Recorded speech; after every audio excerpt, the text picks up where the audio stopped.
Welcome in, guys. It's my NFL Week 4 recap. We start off with a Thursday night game. We had the Seahawks traveling to the Cardinals. Uh, Great win for the Cardinals here as Sam Darnold took 242 passing yards and got 2 touchdowns, and a late fourth goal conversion for the Seahawks to win 23-20. And good win for Seattle. I had the fucking Cardinals to win. The Cardinals let me down. I'm not gonna do that. Not gonna do that again. Then we have the early Sunday morning game, which was in Dublin, Ireland. Get your Guinness, guys, and all this other shit. We had the Steelers and the Vikings in Dublin.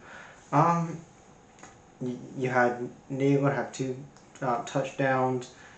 Um, Matt Caffrey a couple of touchdowns as well. He had a pretty good game. Carson Wentz threw for 350 passes, 30 out of 46 throws, 2 touchdowns. Game over 19 carries, and the Steelers won 21-24, so a good win for Aaron Rodgers and the Steelers. I'm not doing too well either. I'm 0-2 right now on spread. Moving on to the early Sunday games here, we had the Browns traveling to the Vikings. The Browns did debut Dylan Gabriel in the fourth quarter. Again, I talked about this on my review on Sunday, but if you're gonna draft a young quarterback in this draft, doesn't matter if it's Dylan Gabriel or if it's Shedeur Sanders, whoever, or Jaxson, why not play him day one?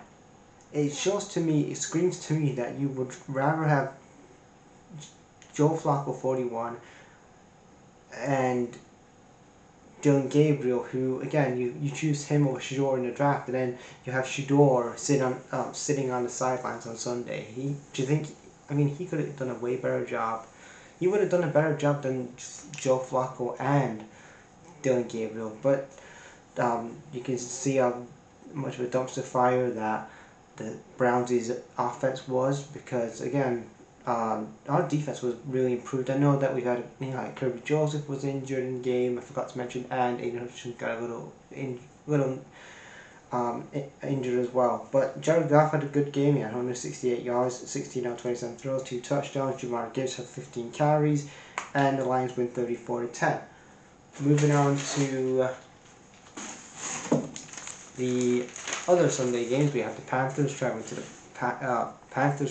Patriots. Patriots destroyed the Panthers 6-42. After the Panthers got that shutout last week, it didn't matter. Patriots got the job done 42-6. Drake May had 14 out of 17 throws, 2 touchdowns. Then we had the Commanders. We had the Commanders on the road to the Falcons. Falcons got a great win here. Michael Penix got 313 throws, 20 out of 26, 13 out of 313 passes, 226 throws, 2 touchdowns, 1 interception, and the Falcons get a great win here at home to, again, especially a Falcons team that I didn't expect much from this year. I didn't expect they were going to be winning championships or becoming a playoff team, but especially going up against the Commanders, who you're going to be expecting who's going to be there or thereabouts. Fantastic. I think it's a good home win for the Falcons. Then we had the Chargers traveling to the Giants, and the debut of Jaxson.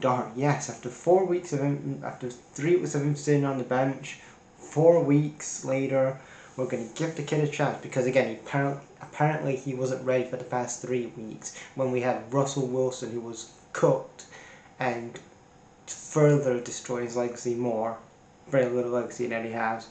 But this was a good home win for the Giants here, winning 21-18.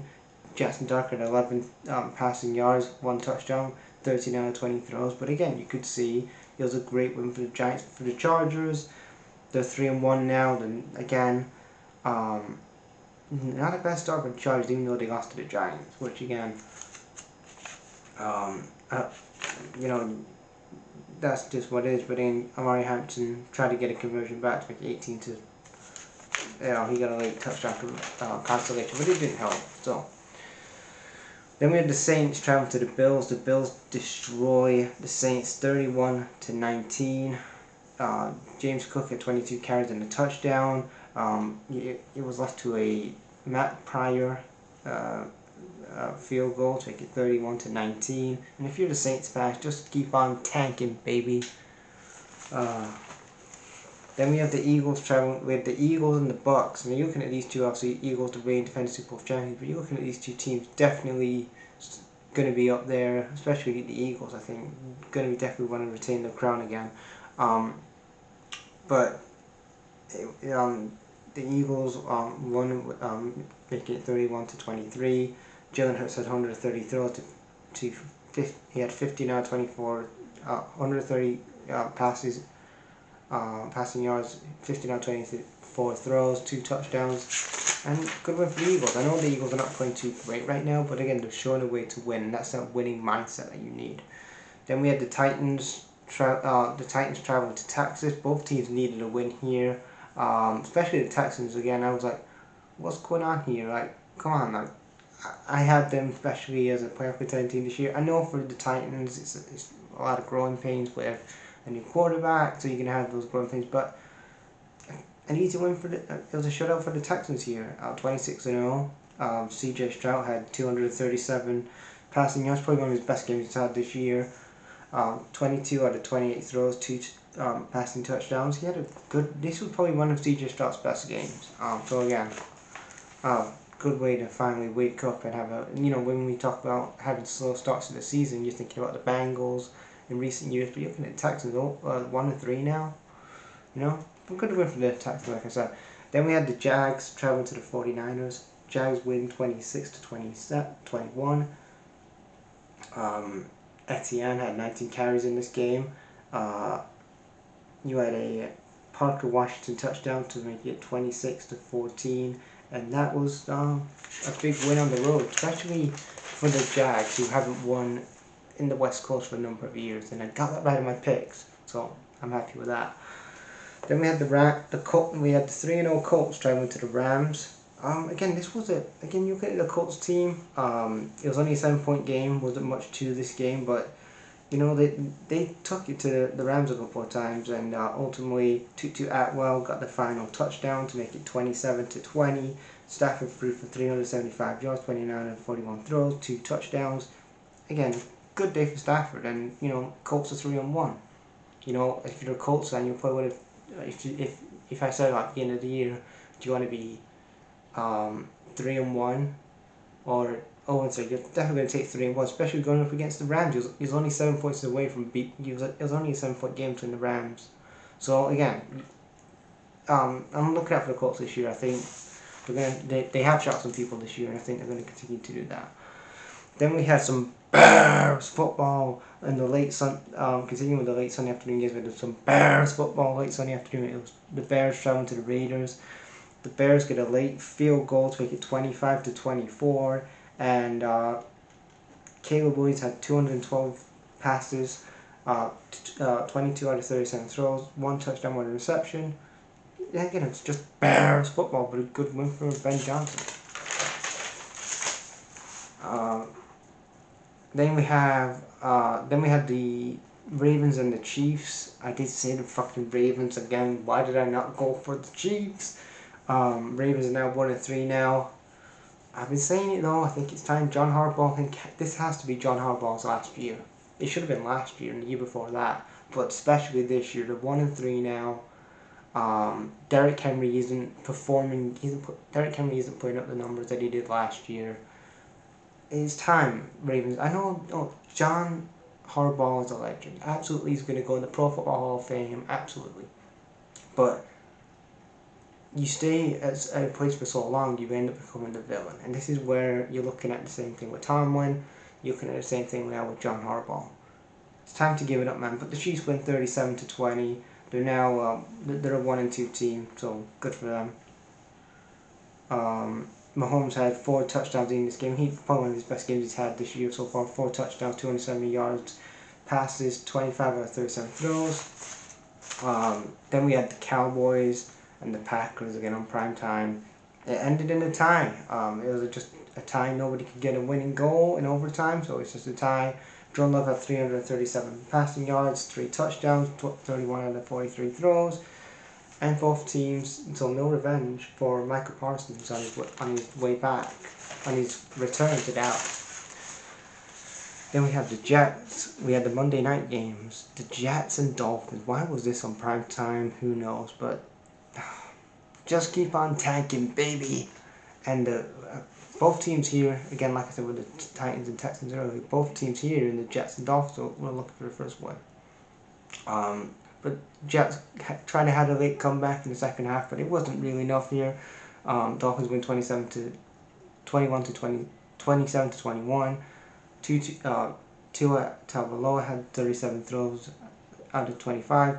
He had 1 touchdown. Acom had 20 carries as well. But yeah, it kind of relieved the pressure off Mike McDaniels. For Aaron Glenn, you can see what he's trying to implement with this Jets team. Just gotta be patient. There are people online like Jets fans. Obviously, they will watch. They'll know more about the Jets than I would because, again, they're saying, "Oh, is it time for him to get fired?" No, give Aaron Glenn a chance. Give him a time because he's coming to his first head coaching job, and it's a dumpster fire of an organization like the Jets. And for the GM of the Jets to give Justin Fields a 2-3 year deal, like we saw what he could do, what he was like in Chicago. We saw what he was like in Pittsburgh the last 2 seasons. What makes you think that at nearly he's going to be 30 in about 2 years?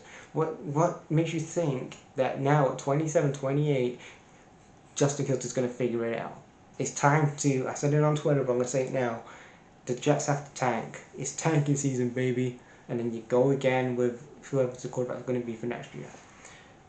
Then we had the other Monday night game, the Bengals traveling to the Broncos, and this was just again a demolition of the Bengals here. They had such a good start, the Bengals as well. This is the first time they started well in the season for a number of years, and then they come here on prime time to the Broncos. Broncos, I know, are heavy favorites here, but the Broncos just destroyed them. I know Broncos have lost a couple of games recently, but they were at home. The Broncos got a good home win on prime time. I know that Joe Burrow's injured right now. You're having Jake Browning as your quarterback, but I don't know. You just shit the bed on prime time. But yeah, good win for the Broncos here. Harvey gets makes it 28-3 in the fourth quarter to win the game. Jake Brown has 60. J.K. Downs has 16 carries. Bo Nix has 29 out of 42 throws, 2 touchdowns, 1 interception.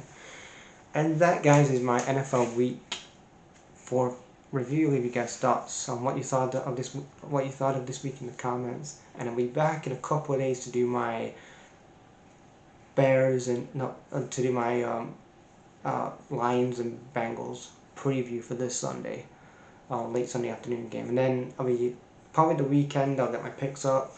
So yeah, stay tuned for those. So I've got my preview coming up probably in a day or two with us facing the Bengals next Sunday at 4:25, and then my picks of the weekend. So bye, guys.